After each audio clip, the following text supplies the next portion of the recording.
السلام عليكم ورحمة الله وبركاته. بسم الله الرحمن الرحيم. الحمد لله رب العالمين والصلاة والسلام على رسوله الكريم وعلى آله وصحبه أجمعين. قال الله تعالى: وننزل من القرآن ما هو شفاء ورحمة للمؤمنين ولا يزيد الظالمين إلا خسارا. أن أبا بشير الأنصاري أنه كان مع رسول الله صلى الله عليه وسلم في بعض أسفاره، فأرسل رسول الله صلى الله عليه وسلم رسولا أن لا يبقين في رقبة بعير قلادة من وتر أو قلادة إلا قطعت. الحمد لله প্রশংসা আল্লাহর জন্য, শান্তি অবতীর্ণ হোক আমাদের প্রিয় নবী মুহাম্মদ সাল্লাল্লাহু আলাইহি সাল্লামের উপর। প্রিয় ভাইরা, দীর্ঘ বিরতির পর রমাদান মাসের সিয়াম সাধনা করার পর আমরা আবারও আপনাদের মাঝে কিতাবুত তাওহীদের দার্স নিয়ে উপস্থিত হয়েছি। আজকে আমরা কিতাবুত তাওহীদের 8 নম্বর অধ্যায়, 8ম অধ্যায় আলোচনা করব ইনশাআল্লাহ। আজকে আমাদের আলোচনার বিষয়, লেখক রাহিমাহুল্লাহ যে অধ্যায় রচনা করেছেন সেটি হলো ঝাড়ফুঁক ও তাবিজ কবজ সম্পর্কে। কোনগুলো শারঈ ঝাড়ফুঁক, তাবিজ কবজ এর বিধিবিধান ইত্যাদি বিষয় আমরা আজকে আলোচনা করব। লেখক রাহিমাহুল্লাহ মুহাম্মদ ইবনে আব্দুল ওয়াহাব তিনি বলছেন, ঝাড়ফুঁককে কেন শিরক বলা হয়নি? কতিপয় ঝাড়ফুঁক রয়েছে যেগুলো শিরক নয়, কেন? উত্তর হলো, ঝাড়ফুঁক 2 ধরনের রয়েছে। এক ঝাড়ফুঁক হচ্ছে বৈধ শরীয়ত সম্মত, আরেকটি ঝাড়ফুঁক হচ্ছে অবৈধ শরীয়ত নিষিদ্ধ, যার মাধ্যমে শিরক হয়ে থাকে। দ্বিতীয় হচ্ছে সমস্ত তাবিজ কবজ শিরক, তবে যদি তা কোরআনের আয়াতের মাধ্যমে হয়ে থাকে তাহলে সেটি হারাম এর অন্তর্ভুক্ত। মনে রাখবেন যে সমস্ত তাবিজ কবজ শিরক, কিন্তু এই তাবিজ কবজ যদি কোরআনের আয়াত লেখার মাধ্যমে ঝুলানো হয়, ব্যবহার করা হয়, তাহলে একাধারে সেটা শিরক, পাশাপাশি সেটা হারাম, পাশাপাশি সেটা কোরআন অবমাননার শামিল। আমরা ইত্যাদি ইনশাআল্লাহ দলিল সহকারে আলোচনা করার চেষ্টা করব। প্রথম দলিল আমরা যেটি সহিহ বুখারী এই হাদিস গ্রন্থের মধ্যে পাই, আবু বাশির আল আনসারী রাদিয়াল্লাহু তাআলা থেকে বর্ণিত হাদিসটি। তিনি বলছেন যে কোন এক সফরে তিনি রাসূল সাল্লাল্লাহু আলাইহি সাল্লামের সাথে ছিলেন, আল্লাহ রাসূলের সফর সঙ্গী হিসেবে তিনি ছিলেন। ফাআরসালা রাসূলুল্লাহ সাল্লাল্লাহু আলাইহি ওয়াসাল্লাম রাসূলা, এ সফরে একজন সংবাদ বাহনকারী আল্লাহ রাসূল পাঠালেন ওই সফরের মধ্যে। আল্লা ইয়াবকায়ান্না ফি রাকাবাতি বাঈরিন কিলাদা, তিনি এই সংবাদ নিয়ে পাঠালেন যে কোনো উটের গলায় যেন কোনো রশি না ঝুলানো হয়। রশি ঝুলানোর তারা বিশেষ উদ্দেশ্য রাখত যে এই রশিটি উটের গলায় ঝুলানো থাকলে বদ নজর লাগবে না, উটটি সুস্থ সবল থাকবে, গন্তব্যে পৌঁছাতে আমরা সক্ষম হব। এরপরে দেখুন যে উটের গলায় যেন ধনুকের রশির মালা কিংবা কোনো মালা লটকানো না থাকে। যদি তা থাকে তাহলে আল্লাহ রাসূল সাল্লাল্লাহু আলাইহি সাল্লাম ওই সাহাবীকে, ওই সংবাদ বাহনকারীকে বললেন যে আও কিলাদাতান ইল্লা কুতিআত, যদি কোনো রশি, যদি কোনো ধনুকের মতো দড়ি ইত্যাদি ঝুলানো থাকে তাহলে সেটি যেন কেটে দেওয়া হয়। কারণ তৎকালীন সময়ে কেউ কেউ মনে করত যে এই রশিটি, এই দড়িটি, এই সুতাটি, এই চামড়ার বেল্টটি ইত্যাদি গলায় যদি ঝুলানো থাকে তাহলে এই উটের কেউ ক্ষতি করতে পারবে না। তাহলে এটা আপনারাই বলেন, এরকম ধ্যান ধারণা পোষণ করা কি শিরকের অন্তর্ভুক্ত নয়? অবশ্যই শিরক, কারণ আল্লাহ ছাড়া কেউ কোনো কল্যাণ অকল্যাণ করতে পারে না। বর্তমান আধুনিক যুগেও দেখবেন আমাদের দেশে উটের প্রচলন নেই, কিন্তু গরু আছে, মহিষ আছে, ছাগল আছে। তো এই গরু, মহিষ, ছাগল ইত্যাদির গলায় আগে আমরা বুঝতাম না, এখন বুঝছি এগুলো পড়াশোনা করে, চামড়ার বেল্ট কিন্তু গলায় ঝুলানো থাকে। আপনারা খেয়াল করেছেন কিনা? তো এখন আমরা বুঝি যে এটা ঝুলানো শিরক, কারণ এটার মাধ্যমে আপনি আল্লাহ ছাড়া অন্য কারো প্রতি আস্থা রাখেন, যেটা আপনাকে বিপদ থেকে মুক্তি দিবে। দ্বিতীয়ত, যাদের ঘোড়া, উট, গরু, ছাগল ইত্যাদি নেই, আধুনিক যুগেও দেখবেন এখন মোটর যানের যুগ, মোটর যানেও কিন্তু দেখবেন যে সামনে কিছু জিনিস ঝুলানো থাকে। এটা ধ্যান ধারণা, তাদের বিশ্বাস যে এটা ঝুলানো থাকলে হয়তো কেউ ক্ষতি করতে পারবে না। আল্লাহু, মুহাম্মদ ইত্যাদি ঝুলিয়ে রাখা হয়ে থাকে। তো এগুলো ঝুলানোর জন্য আল্লাহ তাআলা নাজিল করেন নাই। আল্লাহর কাছে আশ্রয় চাবেন। আপনি যখন আরোহণ করছেন বাহনের উপর, প্রত্যেকটা বাহনে ওঠার জন্য আল্লাহ রাসূল সাল্লাল্লাহু আলাইহি ওয়াসাল্লাম দোয়া শেখান নাই? যখন আপনি সাগরে যাবেন, পানিতে উঠবেন, তখন কি বলবেন? বিসমিল্লাহি মাজরিহা ওয়া মুরসাহা ইন্না রাব্বি লাগাফুরুর রাহিম। এটা পানিতে চলাচলকারী যে বাহনগুলো রয়েছে সেগুলোর দোয়া। আপনি বাসা থেকে বের হলেন, বিসমিল্লাহি তাওয়াক্কালতু আলাল্লাহ ওয়ালা হাওলা ওয়ালা কুওয়াতা ইল্লা বিল্লাহ। এরপর আপনি যে কোনো ইঞ্জিন চালিত গাড়ি আপনি চড়ছেন, সফরের দোয়া পড়ে নেন, বিসমিল্লাহ পড়েন, আল্লাহর কাছে আপনি আশ্রয় চান। তাহলে এই হাদিস থেকে আমরা যেটা শিখলাম, কোনো কিছু, কোনো পশুর গলায় যদি ঝুলানো হয়, আল্লাহ রাসূল সাল্লাল্লাহু আলাইহি সাল্লামের নির্দেশ হলো সেটাকে কেটে ফেলা। আল্লাহ রাসূল সাল্লাল্লাহু আলাইহি সাল্লামের নির্দেশ হলো সেটাকে কেটে ফেলা। দ্বিতীয়ত আমরা যেই দলিলটি দেখব, সেই দলিলটি হলো আন আবদুল্লাহ, আল্লাহ রাসূল সাল্লাল্লাহু আলাইহি সাল্লামের অত্যন্ত ঘনিষ্ঠ একজন সাহাবী আব্দুল্লাহ ইবনে মাসউদ রাদিয়াল্লাহু তাআলা আনহু, তিনি বলছেন যে আন আবদুল্লাহ ক্বালা সামি'তু রাসূলুল্লাহ সাল্লাল্লাহু আলাইহি ওয়াসাল্লাম ইয়াকুল, আব্দুল্লাহ ইবনে মাসউদ বলছেন যে আমি আল্লাহ রাসূল সাল্লাল্লাহু আলাইহি ওয়াসাল্লামকে বলতে শুনেছি, ইন্নার রুকা ওয়াত তামাইমা ওয়াত তিওয়ালাতা শিরক, যে নিশ্চয় ঝাড়ফুঁক, তাবিজ ও অবৈধ প্রেম ভালোবাসা বৃদ্ধির জন্য যে মন্ত্র পড়া হয় সে সবগুলোই শিরকের অন্তর্ভুক্ত।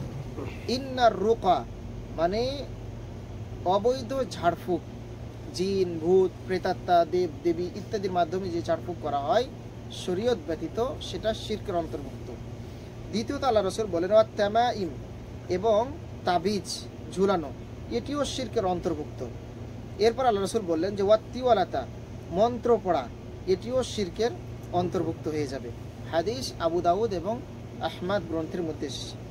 3 নম্বর দলিল আমরা দেখব, আল্লাহ রাসূল সাল্লাল্লাহু আলাইহি ওয়াসাল্লাম এখানে আরো কঠোর সতর্কবাণী পেশ করেছেন। আন আব্দুল্লাহ ইবনে উকাইম قال النبي সাল্লাল্লাহু আলাইহি ওয়াসাল্লাম, আব্দুল্লাহ ইবনে উকাইম তিনি বলছেন যে রাসূল সাল্লাল্লাহু আলাইহি ওয়াসাল্লাম বলেছেন, মান তাআল্লাকা শাইআন উবকিলা ইলাইহি, যে ব্যক্তি কোনো কিছু ঝুলালো আল্লাহ তাকে তার উপরেই নির্ভরশীল করে দিবেন। অর্থাৎ আল্লাহর উপর অনাস্থা রেখে, ভালো করে বুঝে দেখেন, আল্লাহর প্রতি অনাস্থা রেখে কেউ যদি গলায়, হাতে, কোমরে, কাঁধে ইত্যাদি, আঙ্গুলে ইত্যাদি জায়গায় যদি কোনো কিছু ঝুলায়, পরিধান করে, তাহলে আল্লাহ তাকে তার উপরই নির্ভরশীল করে দেবেন। আল্লাহ তার উপর কোনো জিম্মাদারি রাখেন না, দায়িত্ব রাখেন না। এই সবগুলো হাদিস সেই হাদিসের অন্তর্ভুক্ত। সুতরাং প্রিয় ভাই, আমাদের সতর্ক হওয়া উচিত যে আমরা যেন এইগুলো থেকে বেঁচে থাকি। এরপরে যে বিষয়টি আমরা আলোচনা করব, শারঈ ঝাড়ফুঁক, এগুলো শর্ত রয়েছে। আপনি যখন বলবেন, আমরা ঝাড়ফুঁক 2 ধরনের পেয়েছিলাম, এতক্ষণ যেগুলো বলা হলো এগুলো হচ্ছে শরীয়ত বহির্ভূত, আর এখন যেগুলো বলা হবে সেগুলো হচ্ছে শরীয়ত সম্মত, যেগুলো শরীয়ত অনুমোদন করে দেয়। শারঈ ঝাড়ফুঁকের 3টি শর্ত রয়েছে।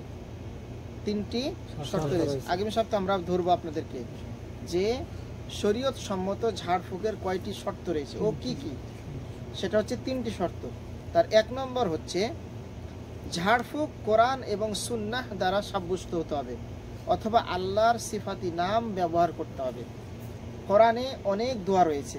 আমি প্রথমে যে আয়াতটি পাঠ করেছি, আল্লাহ বলছেন ওয়া নুনাজ্জিলু মিনাল কুরআনি মা হুয়া শিফা, আল্লাহ তাআলা কোরআনটাকে একেবারেই আরোগ্য দানকারী হিসেবে নাজিল করেছেন। তাহলে কোরআনের যে দোয়াগুলো রয়েছে, হাদিসের যে দোয়াগুলো রয়েছে, এগুলো আপনি ব্যবহার করতে পারেন। অথবা আল্লাহর বিভিন্ন গুণবাচক নাম রয়েছে, যেমন আরোগ্য দানকারী হচ্ছেন একমাত্র আল্লাহ তাআলা। আল্লাহ তাআলাকে এই সিফাতি নাম দিয়ে অথবা আল্লাহ তাআলা সবচেয়ে ক্ষমতাধর, সব কিছুর ওপর তিনি কর্তৃত্বশীল, তাহলে এই গুণ দিয়ে আল্লাহকে ডাকলে এটা শরীয়ত সম্মত। তাহলে 1 নম্বর হচ্ছে কোরআন সুন্নায় বর্ণিত দোয়া দিয়ে দোয়া করা, অথবা আল্লাহর সিফাতি নাম দিয়ে ঝাড়ফুঁক করা, দোয়া করা। দ্বিতীয়ত হচ্ছে এমন ভাষায় ঝাড়ফুঁক করা যে ভাষাটা মানুষ বুঝে, এবং সেটা আরবি ভাষায় হওয়া। অর্থাৎ আরবি ভাষায় আপনি দোয়া করলেন কিন্তু সেটা মানুষের বোধগম্য না, মানুষ বুঝছে না, তাহলে এটা হয়ে যাবে গায়রে শারঈ, মানে শরীয়ত বহির্ভূত। তাহলে আপনাকে শুদ্ধ আরবিতে দোয়া করতে হবে যেটা সকল মানুষ বুঝে।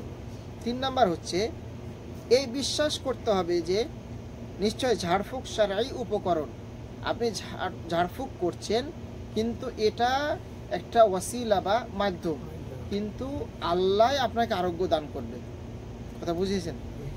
ঝাড়ফুঁক করছেন আপনি, কিন্তু আপনার আস্থা রাখতে হবে পুরোপুরি শতভাগ আল্লাহর উপরে। এটা একটা উপকরণ। আমি ওষুধ খাই না, ইনজেকশন ব্যবহার করি, তো এগুলো হচ্ছে এক একটা উপকরণ, কিন্তু শিফা দানকারী কি একমাত্র আল্লাহ তাআলা। তাহলে প্রথম শর্ত হলো কোরআন হাদিসের দোয়া দিয়ে অথবা আল্লাহর সিফাত ব্যবহার করে, নাম ব্যবহার করে ঝাড়ফুঁক করতে হবে। দ্বিতীয়ত হলো আরবি ভাষায় মানুষের বোধগম্য অনুযায়ী সেটা হতে হবে। 3 নাম্বার হচ্ছে আপনি এটা বিশ্বাস রাখবেন যে এটা একটা মাধ্যম, উপকরণ মাত্র, পূর্ণ শিফা দিবেন কে? আল্লাহ। এই 3টা শর্ত আমাদেরকে খেয়াল রাখতে হবে। এই 3টি শর্তের মাঝে কোনো একটা শর্ত যদি অনুপস্থিত থাকে তাহলে সেটা শরীয়ত সম্মত ঝাড়ফুঁক নয়, এটা আমাদেরকে খেয়াল রাখতে হবে। এরপরে আমরা যেটা আলোচনা করব যে তিওয়ালা এর অন্তর্ভুক্ত বিপদ মুক্তি আংটির হুকুম। এখানে আমরা 3টা পরিভাষা পেয়েছি।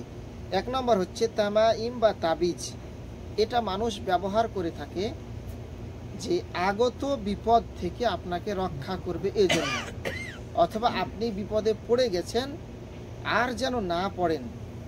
ধরেন কি যে আপনার জিনের ক্ষতি করেছে, তো আপনি এই তাবিজটা ব্যবহার করছেন, অথবা আপনাকে কেউ বদনজর কুনজর দিতে পারে, এই জন্য আপনি তাবিজ ব্যবহার করছেন। এটাকে বলা হয়ে থাকে যে তামিমা। এটা কোরআনের আয়াত দিয়ে অথবা কোরআনের আয়াতের সংখ্যা দিয়ে, বিভিন্ন আরবি সংখ্যা দিয়ে লিপিবদ্ধ করা হয়, লেখা হয়ে থাকে। এটা নিষিদ্ধ। কেন নিষিদ্ধ আমরা পরবর্তীতে এটা আলোচনা করব। রুকিয়া বলা হয় যে ঝাড়ফুঁক করা, যদি সেটা যে শর্তগুলো বলা হলো এই শর্তগুলো দ্বারা হয় তাহলে সেটা শরীয়ত সম্মত, যদি না হয় তাহলে শরীয়ত বহির্ভূত। 3 নাম্বার হচ্ছে তিওয়ালা, এটা এমন জিনিস যা মানুষ বিশ্বাস করে থাকে এর মাধ্যমে স্বামী স্ত্রীর, ছেলে মেয়ের, বাপ বেটা ইত্যাদি মহাব্বত সৃষ্টি হবে, এরকম যদি কেউ ধ্যান ধারণা পোষণ করে থাকে সেটাও শিরকের অন্তর্ভুক্ত হয়ে যাবে। সেটা কখন শিরকে আকবর হবে, কখন শিরকে আসগার হবে, কখন হারাম হবে, এর 3টি পর্যায় রয়েছে। যেমন যদি ব্যবহারকারী, তাবিজ যিনি ব্যবহার করছেন, আংটি যিনি ব্যবহার করছেন, বালা যিনি ব্যবহার করছেন, ব্রেসলেট যিনি ব্যবহার করছেন, সুতা যিনি ব্যবহার করছেন, বিভিন্ন জায়গা থেকে নিয়ে আসা, বিভিন্ন দরবার থেকে নিয়ে আসা, তো এর হুকুম কি? এটা কখন শিরক আকবর হয়? যদি ব্যবহারকারী এই বিশ্বাস রাখে যে, মানে যদি আপনি এটা বিশ্বাস রাখেন যে এটি স্বয়ংক্রিয়ভাবে প্রভাব বিস্তার করবে, মানে এটির মাধ্যমে আমি মুক্তি পাবো, তাহলে সেটা হয়ে যাবে শিরকে আকবর। যদি আপনি মনে করেন যে এটি খুলে ফেললেই আবার আমি আক্রান্ত হয়ে যাব, কথা বুঝে দেখেন, যদি আপনি এটি খুলে ফেলেন আপনার এই আশঙ্কা থাকে, তাহলে আপনি পুরোপুরি তাওয়াক্কুল করছেন কার উপরে? তাবিজের উপরে। তখন এটা কোন শিরক হবে? শিরকে আকবর, বড় শিরক, যে শিরক আল্লাহ কখনো ক্ষমা করেন না। 2 নাম্বার শিরকে আসগার, যদি সে বিশ্বাস করে যে এর মাধ্যমেই স্বামী স্ত্রীর মাঝে বৈবাহিক সম্পর্ক অটুট থাকবে বা ভালোবাসা বৃদ্ধি পাবে, স্থির থাকবে, তাহলে সেটা হয়ে যাবে শিরকে আসগার, ছোট শিরক হয়ে যাবে। 3 নাম্বার কখন এটি হারাম হবে? হারাম তখনই হবে যখন তারা, এর অবস্থা প্রকৃতি খুবই কম, কেননা এটি খ্রিস্টানদের অভ্যাসের অন্তর্ভুক্ত। নিশ্চয় তারা এর উদ্ভাবনগতভাবে তৃতীয়বাদ ও আকীদায় বিশ্বাস করে এবং পুরুষদের জন্য স্বর্ণের কোনো কিছু হলে তা আরও বেশি ভয়ানক হয়। যখন আপনি স্বর্ণের চেন এর মাধ্যমে এটি ব্যবহার করবেন অথবা স্বর্ণের আংটির মাধ্যমে এটি ব্যবহার করবেন, আমাদের দেশে দেখা যায় যে বিভিন্ন ধরনের আংটি তারা ব্যবহার করে থাকে স্বর্ণ পরিধান করা তো পুরুষদের জন্য হারাম, এটা আমরা জানি। কিন্তু একে তো সে হারাম কাজ করলো, আবার শিরকের মতো সে ভয়াবহ কাজ করলো, এই পর্যায়ে এটি হারাম হয়ে যাবে। এক্ষেত্রে আমরা আরেকটি হাদিস আপনাদেরকে উল্লেখ করতে চাই, যে হাদিসটি আল্লাহ রাসূল সাল্লাল্লাহু আলাইহি সাল্লাম তার একজন প্রিয় সাহাবী রুফাই তাকে বলেছিলেন যে তুমি আমার পরে দীর্ঘ জীবন লাভ করবে, তুমি যদি বেঁচে থাকো তাহলে আমার এই মেসেজটি তুমি মানুষের মাঝে পৌঁছে দিও। আল্লাহ রাসূল সাল্লাল্লাহু আলাইহি সাল্লাম গায়েব জানতেন বিষয়টা এমন না, কিন্তু ভবিষ্যৎবাণী করেছিলেন। হয়তো আল্লাহ রাসূল সাল্লাল্লাহু আলাইহি সাল্লামকে আল্লাহ এটা জানিয়েছিলেন যে তোমার পরে এই লোক দীর্ঘ জীবন পাবে। কতদিন পেয়েছিল? আল্লাহ রাসূল সাল্লাল্লাহু আলাইহি সাল্লাম মৃত্যুবরণের পর 46 বছর পর্যন্ত সে বেঁচে ছিল, এই সাহাবী যাকে আল্লাহ রাসূল বলছেন। জান রুফাই ইবনে ক্বাল লি রাসূলুল্লাহ সাল্লাল্লাহু আলাইহি সাল্লাম, রুফাই এই সাহাবী বলছেন যে আল্লাহ রাসূল সাল্লাল্লাহু আলাইহি সাল্লাম আমাকে বলেছেন। কি বলেছেন? ইয়া রুয়াইফি লাআল্লাল হায়াতা সাতাতুলু বিক, সম্ভবত তুমি দীর্ঘ জীবন লাভ করবে, আমার পরে হয়তো তুমি অনেক দিন বেঁচে থাকবে। ফাআখবিরিন নাসা, সুতরাং তুমি মানুষকে এই সংবাদটি জানিয়ে দিবে যে আন্না মান আকাদা লিহিয়াতাহু আও তাকাল্লাদা ওয়াতারান আও ইস্তানজা বিরাজি'i দাবাতিন আও আযমি ফাইন্না মুহাম্মাদান বারিআন মিনহু। আল্লাহ রাসূল সাল্লাল্লাহু আলাইহি সাল্লাম এখানে 4টি জিনিস তাকে বললেন যে সম্ভবত আমার পর তুমি দীর্ঘ জীবন লাভ করবে, বেঁচে থাকবে অনেক দিন, তো তুমি মানুষদেরকে 4টা জিনিস জানিয়ে দেবে। কি 4টা জিনিস? 1 নম্বর হচ্ছে যে ব্যক্তি নিজের দাড়িতে জট পাকাবে, নিজের দাড়িতে জট পাকাবে। আমাদের মাঝে কিছু সাধু সন্ন্যাসী রয়েছে যারা দাড়িতে জট পাকায় অসৎ উদ্দেশ্যে, যে হ্যাঁ তাদেরকে কেউ বদনজর লাগাতে পারবে না, অথবা তারা সন্ন্যাসী হয়ে যায়, বৈরাগী হয়ে যায়, এইরকম যারা করবে। অথবা ধনুকের রশি গলায় কবজ হিসেবে বাঁধবে, ধনুকের রশি, যে ধনুক তো বুঝছেন, তো ওখানে যে রশিটা আছে ওটা গলায় বাঁধবে রক্ষা কবজ হিসেবে, 2 নম্বর পয়েন্ট। 3 নম্বর, পশুর গোবর বা হাড় দিয়ে শৌচ কর্ম করবে। 3টি পয়েন্ট বলছেন, 4টি না 3টি, যে পশুর গোবর বা হাড় দিয়ে, এই দুটো হচ্ছে শয়তানের খাবার। শয়তান খায়, যে জিনেরা খায়, জিনদের খাবার, যে মলমূত্র, গোবর, হাড্ডি, এগুলো তারা খেয়ে থাকে এবং তারা টয়লেটে বসবাস করে। তো যারা এই 3টি কাজ করবে, রাসূল সাল্লাল্লাহু আলাইহি সাল্লাম বলছেন যে তুমি তাদেরকে জানিয়ে দেবে ফাইন্না মুহাম্মাদান সাল্লাল্লাহু আলাইহি সাল্লাম বারিউম মিনহু, নিশ্চয়ই রাসূল সাল্লাল্লাহু আলাইহি সাল্লাম তাদের থেকে মুক্ত। তাদের থেকে কি মুক্ত? মানে তাদের জন্য রাসূল সাল্লাল্লাহু আলাইহি সাল্লাম সুপারিশ করবেন না, তাদের পরিচয়ও আল্লাহ রাসূল সাল্লাল্লাহু আলাইহি সাল্লাম নেবেন না।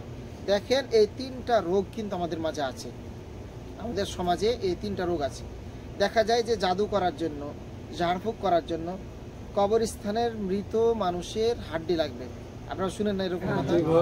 অথবা পশুর চামড়া লাগবে, অমুক পশুর হাড্ডি লাগবে, অমুক পশুর গোবর লাগবে, অমুক পশুর মলমূত্র লাগবে, কুমিরের এই লাগবে ওই লাগবে, শুনে থাকেন না? আল্লাহ রাসূল সাল্লাল্লাহু আলাইহি ওয়াসাল্লাম হাদিসে বললেন কি, তিনি তার পরিচয় নেবেন?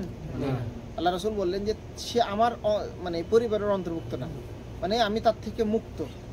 আপনি যখন ছেলের উপর রাগ করেন, জাতি বাড়ি থেকে বের হয়ে যা, বলেন না? তো তোর পরিচয় আমি আর নিব না, এরকম বলেন না? আল্লাহ রাসূল সাল্লাল্লাহু আলাইহি ওয়াসাল্লাম বলছেন যে আমার উম্মত থেকে সে বহির্ভূত হয়ে গেল। এজন্য আমাদেরকে এই বিষয়গুলো খেয়াল রাখতে হবে। এক্ষেত্রে আমরা বলবো যে হিন্দুদের মতো, খেয়াল রাখবেন, সমাজের বাস্তবতা আমরা তুলে ধরব, হিন্দুদের মতো বিভিন্ন মাজার, আমরা কাউকে আক্রমণ করে বলছি না, আমরা আমাদের নিজেদেরকে পরিবর্তনের জন্য সত্য কিছু কথা আমরা তুলে ধরবো এখানে। হিন্দুদের মতো বিভিন্ন দরবার, মাজার হতে বিভিন্ন রঙের, বিভিন্ন কালারের সুতা আমরা পরিধান করে থাকি। কারা করে? আমরা করি না? আমরাই করি, ডান হাতে ব্যবহার করি। অনেক মুসলিম নামাজও পড়ে, রোজাও রাখে, আবার অতীব দুঃখের সাথে আমরা সেগুলো বলতে হয় আমাদেরকে, যে সে জানেই না যেটা শিরকের অন্তর্ভুক্ত, অথচ যিনি দিচ্ছেন তিনি তার অসৎ উদ্দেশ্য, তিনি নিজের স্বার্থ চরিতার্থ করার জন্য এগুলো দিয়ে থাকেন। অথবা বিভিন্ন সুতা, বিভিন্ন ধরনের ব্রেসলেট, আধুনিক ব্রেসলেট, অথবা রাস্তায় বিক্রি হয় ব্যথা নাশক রাবার বা হাতে পরিধান করে থাকে, ওগুলোকে কি বলে, বালা ইত্যাদি। যদি আপনি এগুলো পরিধান করে থাকেন বদ নজর অথবা ব্যথার উপশম করবে, ব্যথা কমাবে, তাহলে আপনি শিরকের মধ্যে নিমজ্জিত আছেন, ডুবে আছেন। ব্যথা উপশম করার জন্য, কমানোর জন্য আল্লাহ রাসূল সাল্লাল্লাহু আলাইহি ওয়াসাল্লাম দোয়া শিখিয়ে দিয়েছেন। আপনি সেটা কোনো দিন শিখতে চান নাই। আপনার ব্যথা হয়েছে, আপনি কবিরাজের কাছে গিয়েছেন। আপনার ব্যথা হয়েছে, আপনি ডাক্তারের কাছে গিয়েছেন। আল্লাহর কাছে কখনো আপনি আশ্রয় চান নাই। এরপরে যেটা আমরা বলবো, তামার বালা, আংটি। আপনি যদি সালমান খান না কি বলে, সালমান খান ব্রেসলেট পরে না, ইন্ডিয়ার হেভি বডি যার, আচ্ছা সালমান খান, একে ফলো করে অনেকেই কিন্তু মানে ব্রেসলেট বানায় হাতে, স্বাস্থ্য ভালো, উঁচা লম্বা আমাদের ভাইদের মধ্যে, তাকে ফলো করে। তাহলে আপনি কাকে ফলো করছেন? যার মধ্যে কোনো দিন নেই। আচ্ছা, অমুসলিম কাউকে আপনি ফলো করছেন, যে হাতে ট্যাটু করে থাকে অথবা কানে দুল পরে থাকে। আমরা এতটাই নির্লজ্জ হয়ে গেছি, গলায় নারীদের মতো মালা পরে আছি, বিভিন্ন ধরনের হাতে বিভিন্ন ধরনের দানাদার ওই যে তসবির মতো ইত্যাদি আমরা পরিধান করে আছি। আচ্ছা বলেন তো, কোনো রুচিশীল মানুষ এগুলো পড়তে পারে? এদিক দিয়েও ঠিক না, পড়ার হাদিসের দলিলের দিক দিয়েও সেটা ঠিক না। এই জন্য আমরা এগুলো পরিধান করা থেকে বিরত থাকব। অথবা আমরা দুঃখজনক হলেও সত্য, অষ্ট ধাতুর আংটি পরিধান করে থাকি, করি না? বাস্তব সত্য, আমরাই ওগুলো ব্যবহার করি। আমরা যদি ব্যবহার না করি, তারা কি, তাদের ব্যবসা চলবে না? আচ্ছা বলেন তো, আপনি যৌন দুর্বলতায় ভুগছেন, তো যিনি MBBS পাশ করে চেম্বার নিয়ে বসে আছেন, উনি 100% গ্যারান্টি দিতে পারেন না যে আপনি সুস্থ হবেন। কিন্তু যিনি বটতলায় বসে, ওই যে আপনি ছোটকাল থেকেই দেখছেন যে সেখানে বসেই সে একটা ছোট্ট মাইক নিয়ে বসে আছে, হাটের দিন, শুক্রবার, সোমবার, বৃহস্পতিবার। আচ্ছা, তার জীবনে কি কোনো পরিবর্তন হয়েছে? না। সে চাচ্ছে আপনার জীবনটাকে পরিবর্তন করতে, আপনাকে সুখী করতে, কিন্তু সে আজ পর্যন্ত সে নিজে সুখী হতে পারে নাই। স্বামী স্ত্রীর মিলন ঘটবে, প্রেমে ব্যর্থ, বিদেশে ব্যর্থ, অনেকে এরকম লোভনীয় অফার দেয় না? তাহলে এগুলো সবগুলোই শিরকের অন্তর্ভুক্ত হয়ে যাবে। আমাদেরকে ওর ধারে কাছেও যাওয়া যাবে না। যদি আপনি যান, মনে করবেন যে আপনি ওখানে আপনার ইমানটাকে কবর দিয়ে আসলেন, বিক্রি করে আসলেন। খবরদার, আমরা সেখানে যাব না। এরপর আমরা তাবিজ কবজ ব্যবহার না করার ফজিলত একটা আমরা আপনাদেরকে বলবো। সেটা হলো, আপনি যদি কারো তাবিজ ছিঁড়ে দেন অথবা নিজে আপনি পরিধান না করেন, এর ফজিলত কি? আল্লাহ রাসূল সাল্লাল্লাহু আলাইহি সাল্লাম বলছেন, ওয়ান সাঈদ ইবনে জুবাইরিন ক্বাল, সাঈদ ইবনে জুবাইর তিনি বলছেন যে আল্লাহ রাসূল সাল্লাল্লাহু আলাইহি সাল্লাম বলেছেন, মান কাতাআ তামিমাতান, যে ব্যক্তি কোনো তাবিজ কেটে ফেললো, ছিঁড়ে ফেললো, কানা কাআদলি রাকাবাহ, সে যেন একজন দাস মুক্ত করলো। দেখেন, আপনার আমার কারো কি দাস মুক্ত করা সম্ভব? না। সেই দিন এখন নাই, আর আমার অত অর্থ নেই। কিন্তু যদি আপনি কারো তাবিজ ছিঁড়ে ফেলেন, দেখবেন ইউটিউবে, আপনি সৌদি আরবে এসেছেন হজ উমরা করতে অথবা কাজের বিষয়ে এসেছেন, এয়ারপোর্টে যখন আপনি ঢুকছেন, ইমিগ্রেশনে যখন সৌদি আরবে ক্রস করতে যাচ্ছেন, তার আপনার হাতে আংটি, বালা, তাবিজ ইত্যাদি, আংটি সমস্যা করে না, কিন্তু তাবিজ যদি থাকে, দেখবেন যে তারা কিন্তু কেটে ফেলে। অথবা আপনি কাবা ঘরে তাওয়াফ করছেন, দেখবেন যে আপনার গলায় তাবিজ ঝুলছে, ওই পুলিশগুলাই দেখবেন যে আপনার তাবিজটাকে ছিঁড়ে ফেলে, কেটে ফেলে, অথবা আপনাকে বুঝায় যে এটা শিরকের। তুমি কাবা তাওয়াফ করছো, আল্লাহর ঘর, আবার তুমি তাবিজ গলায় দিচ্ছ, ওখানে বলছো লা শারিকা লাক, হে আল্লাহ আপনার কোনো শরীক নাই, অথচ আপনি নিজেই শরীক করে গলায় আপনি ঝুলায় রাখছেন। এর জন্য আমাদেরকে খেয়াল করতে হবে যে আমাদের ছেলে সন্তানদের দেখা যায় যে শিশু অবস্থায় বাচ্চাদের কোমরে কালো সুতা পরিধান করানো হয় না, এটা কি শরীয়ত সম্মত করে? সম্মত করে না, শরীয়ত সমর্থন করে না। অথবা বাচ্চাদের কোমরে ওই কি বলে আকবর আমাদের ভাষায় ডোরা, আর একটা কাইকই, ওই যে রূপার আর একটা কি যেন দেয়, গাগর করে, বিছা, এক এক এলাকায় এক এক, আমাদের চাপাইতে কি বলে ভুলে গেলাম, অনেকদিন ই করা নাই তো, আচ্ছা কাকলি না কি যেন বলে। আচ্ছা যাই হোক, বুঝতে পারছেন যেটা বলতে চাচ্ছি। এগুলো যদি আপনি এটা মনে করে থাকেন যে আপনার ছেলে মাজা মিহি হবে না, চিকন হবে না, তাহলে শিরক হয়ে যাবে না? আচ্ছা, আপনি কপালে টিপ দিয়ে কাজল দিয়ে আপনি বাচ্চাকে বাবুকে বের করলেন, যে সুন্দর পোশাক পরে বের হয়েছে, কপালে টিপ দিলে বদ নজর লাগবে না, তো এমনটা যদি কেউ মনে করে তাহলে শিরক হয়ে যাবে না? শিরক হয়ে যাবে। এমনি যদি সৌন্দর্যের জন্য আপনি দিয়ে থাকেন তাহলে কেউ কেউ বলেছেন যে এটা জায়েজ রয়েছে, তবে না দেওয়াই উত্তম। যখন বাচ্চাকে বদ নজর থেকে হেফাজত করার জন্য দোয়া রয়েছে, আল্লাহ রাসূল বলে দিয়েছেন, আউযু বিকালিমাতিল্লাহি তাম্মাহ মিন কুল্লি শাইতানিন ওয়া হাম্মাহ ওয়া মিন কুল্লি আইনিন লাম্মাহ। আপনি আপনার ছেলে কান্নাকাটি করছে, তখন এক বোতল আপনি পানি নিয়েছেন, আরেক বোতলে তেল নিয়েছেন, আর কিছু সুতা নিয়েছেন, নিয়ে কোথায় যাচ্ছেন? হুজুরের কাছে যাচ্ছেন, আমার মতো হুজুরের কাছে যাচ্ছেন, ইমাম সাহেবের কাছে যাচ্ছেন। পরে মাগরিবের সময় লাইন ধরে আসেন যে হুজুর ঝাড়ফুঁক করে দেব, পানি পরাই দেব। হুজুর আপনার এই যে সুতাতে ফু দিয়ে দিল, গলায় ঝুলাই দিলেন, কি হয়ে গেল? শিরক হয়ে গেল।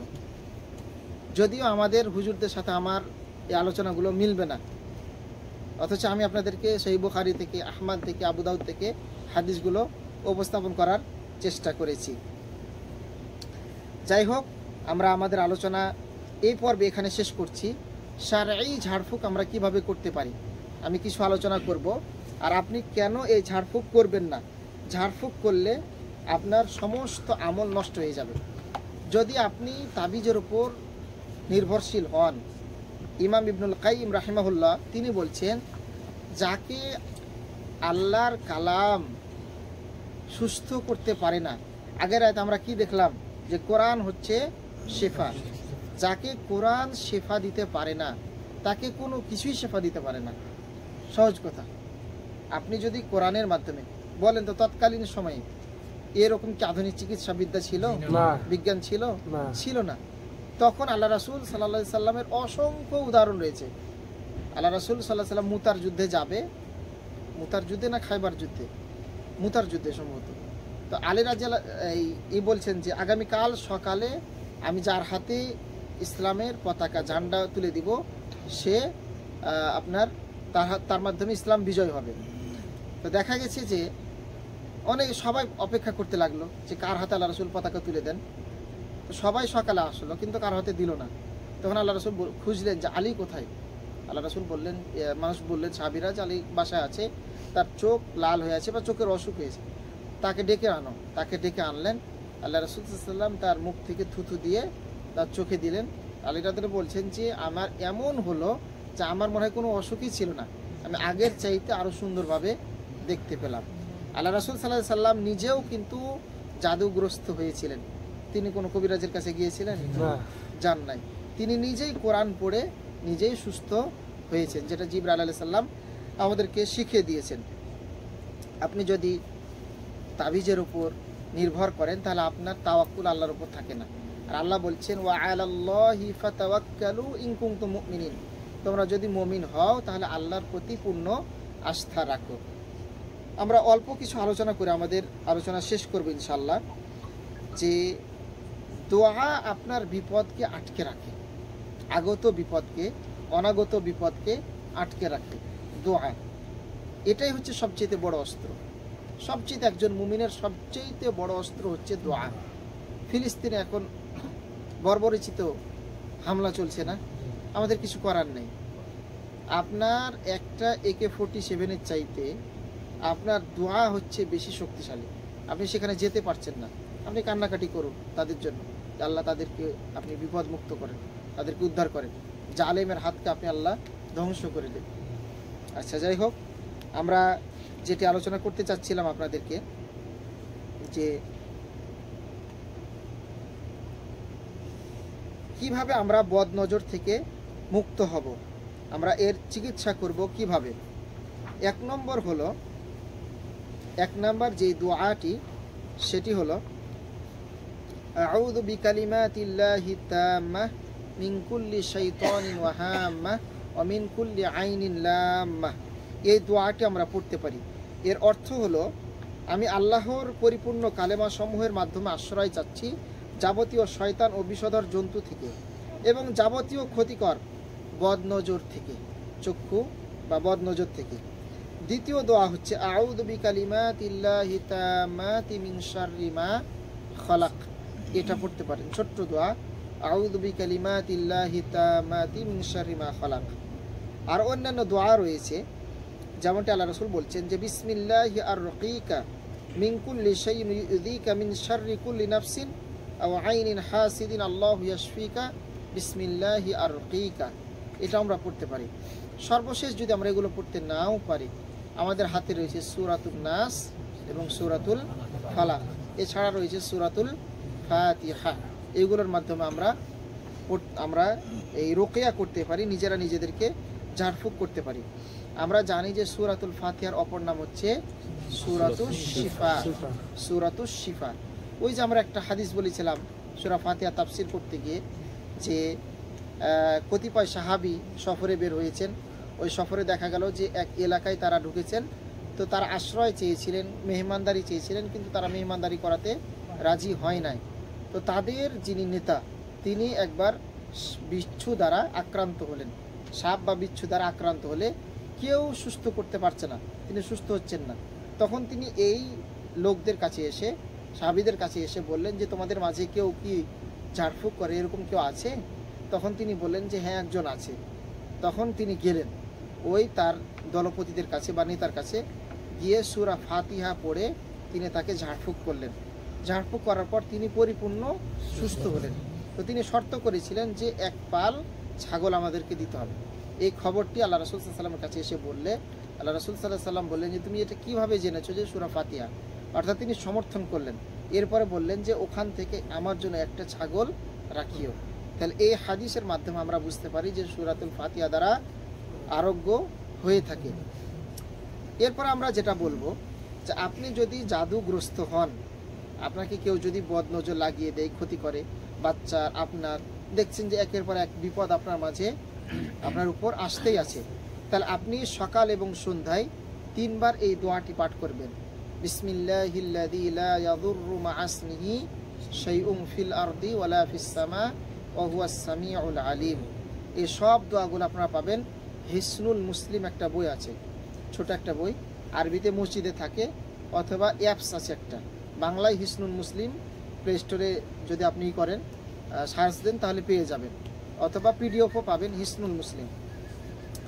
যদি আপনি সকাল সন্ধ্যায় 3 বার করে পাঠ করতে পারেন, সকালে পড়লে সন্ধ্যা পর্যন্ত আপনি নিরাপত্তা পাবেন, সন্ধ্যায় পাঠ করলে সকাল পর্যন্ত আপনি নিরাপত্তা পাবেন।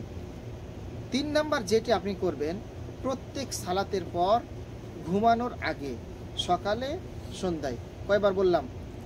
প্রত্যেক সালাতের পর মানে 5 বার, সকালে সন্ধ্যায় 7 বার, ঘুমানোর আগে 8 বার আয়াতুল কুরসি আপনি পাঠ করবেন।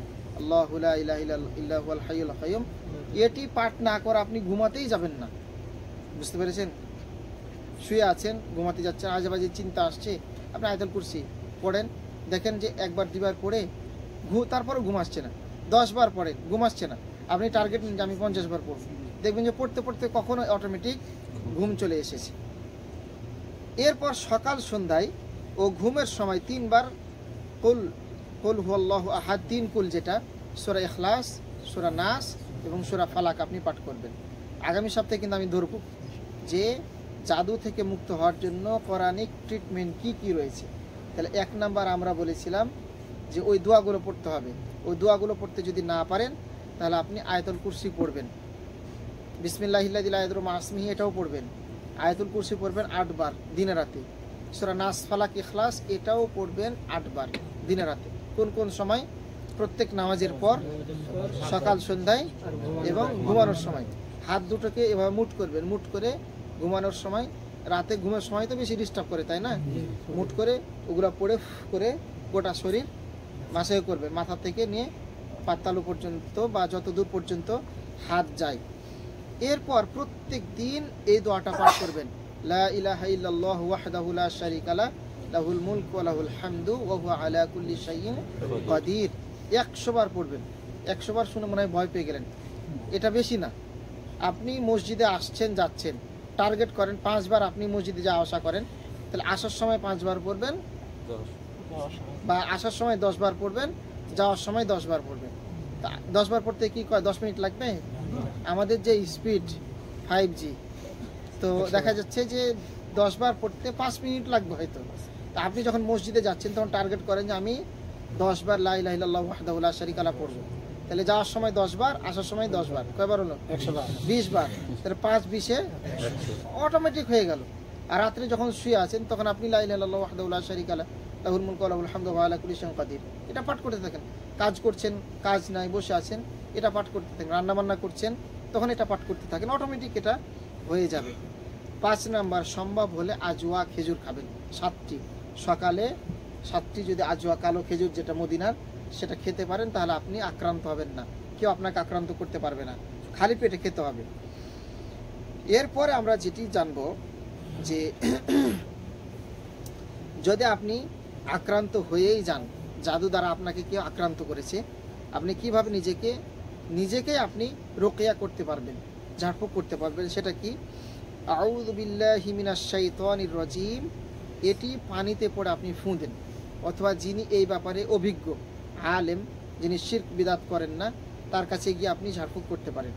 তিনি আউযু বিল্লাহি মিনাশ শাইতানির রাজিম পড়ে পানিতে ফুঁ দিবে, ওই পানিটা খাবেন এবং গোসল করবেন।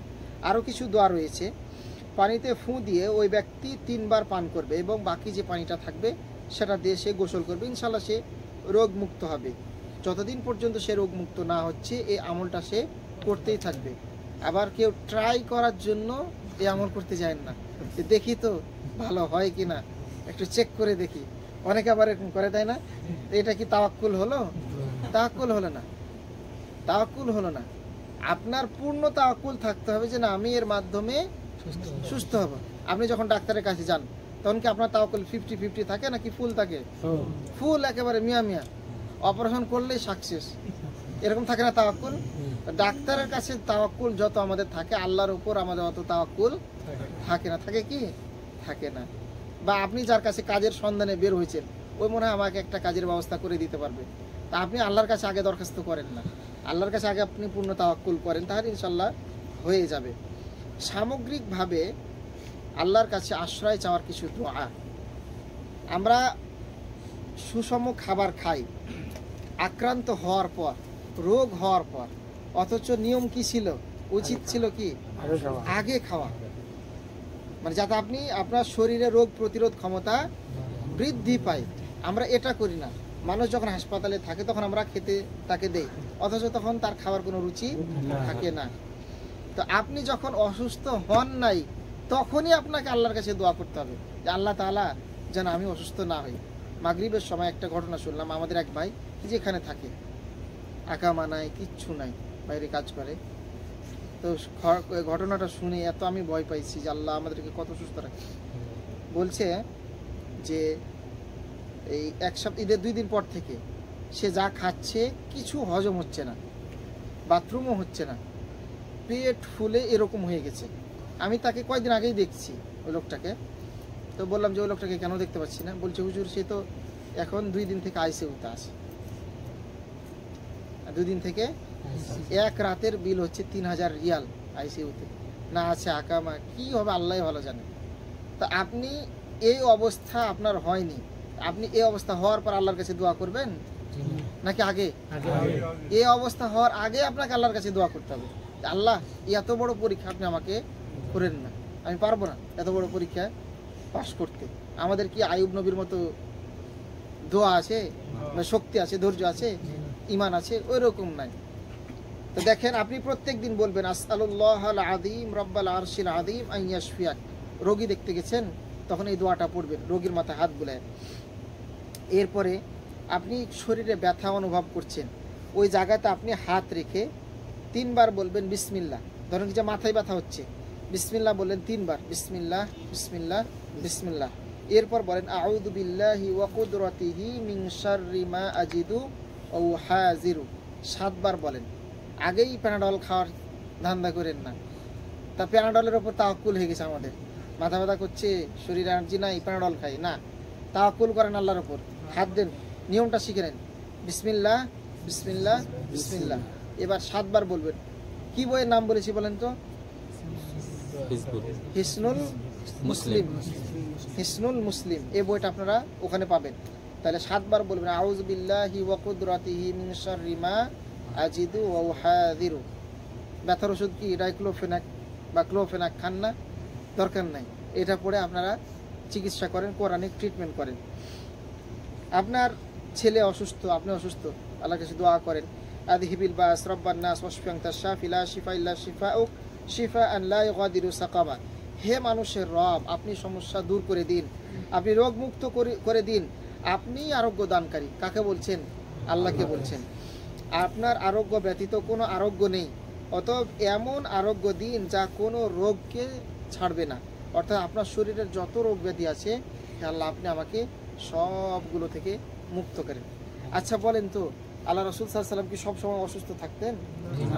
অথচ তিনি প্রত্যেক দিন সকালে বলতেন আল্লাহুম্মা আফিনি ফি বাদানি, হে আল্লাহ আপনি আমাকে শরীরের সুস্থতা দান করেন। একদিন বলতেন না প্রতিদিন? প্রতিদিন। খালি প্রতিদিন বলতেন না, সকালে বলতেন, সন্ধ্যাও বলতেন। আপনি কি একদিন বলেন? বলেন না, একদিনও বলেন না। মোবাইল নিয়ে পড়েই আছেন, সকাল সন্ধ্যা জিকির আজকার যেগুলো রয়েছে আপনি পড়েন, দেখেন কীরকম একটা ইমানি জীবন আপনি লাভ করেন, মজার লাইফ এনজয় করেন। এরপর আল্লাহ রাসূল সাল্লাল্লাহু আলাইহি ওয়াসাল্লাম বলতেন আল্লাহুম্মা আফিনি ফি সামাই, হে আল্লাহ আমাকে কানের অসুখ থেকে আল্লাহ আপনি আমাকে মুক্তি দিন, সুস্থ করেন। আল্লাহুম্মা আফিনি ফি বাসারি, হে আল্লাহ আপনি আমাকে আমার চোখের যত অসুখ রয়েছে সব অসুখ থেকে আপনি আমাকে মুক্তি দান করেন। এভাবে আল্লাহ রাসূল সাল্লাল্লাহু আলাইহি ওয়াসাল্লাম প্রত্যেক দিন দোয়া করতেন, বিভিন্ন অঙ্গ প্রত্যঙ্গের নাম ব্যবহার করে। আপনি বলতে পারেন না, আপনি আল্লাহকে বলেন, বাংলাতেই বলেন আল্লাহ তাআলা আপনি নিরাময়কারী, আপনি আমাকে সুস্থ রাখেন, বড় অসুখ দিয়ে আল্লাহ আপনি আমাকে পরীক্ষা করেন না।